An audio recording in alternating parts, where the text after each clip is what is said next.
Jesse Tree, Day 18. Daniel and the Lion's Den.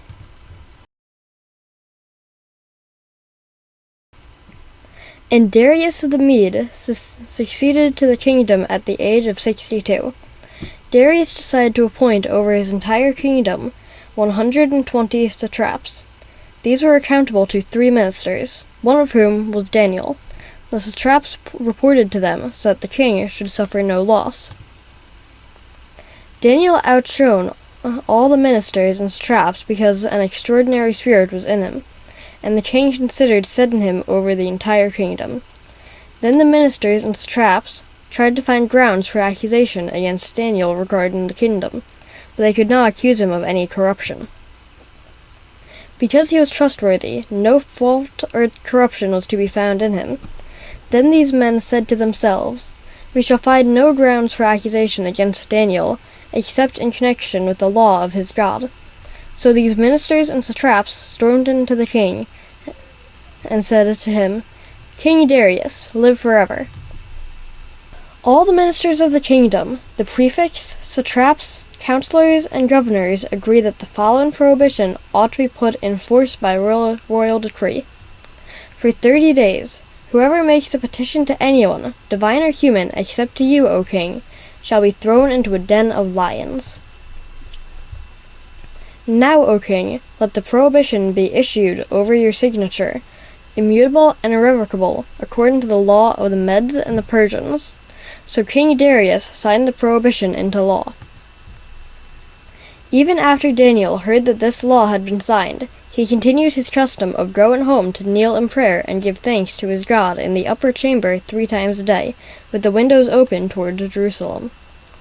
So these men stormed in and found Daniel praying and pleading before his God. They then went to remind the king about the prohibition.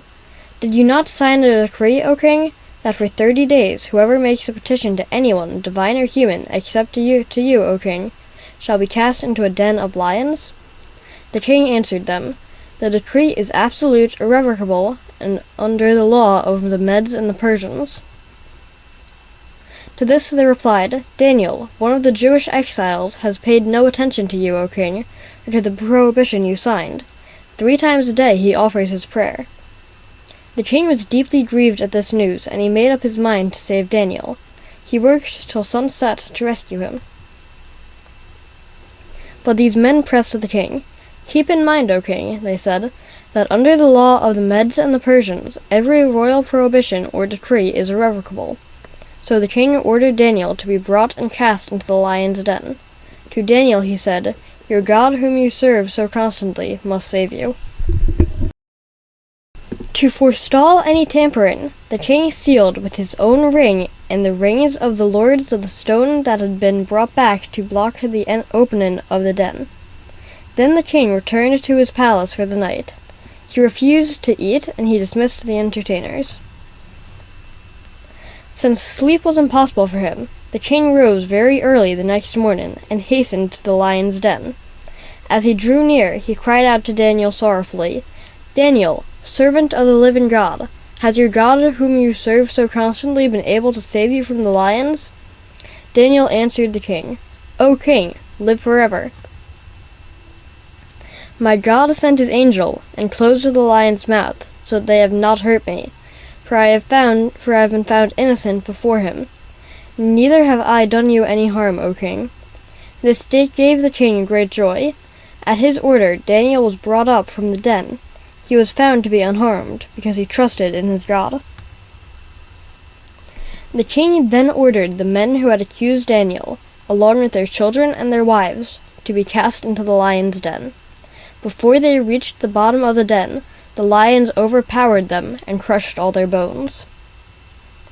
Then King Darius wrote to the nations and peoples of every language, wherever they dwell on the earth, "May your peace abound. I decree that throughout my royal domain, the God of Daniel is to be reverenced and feared.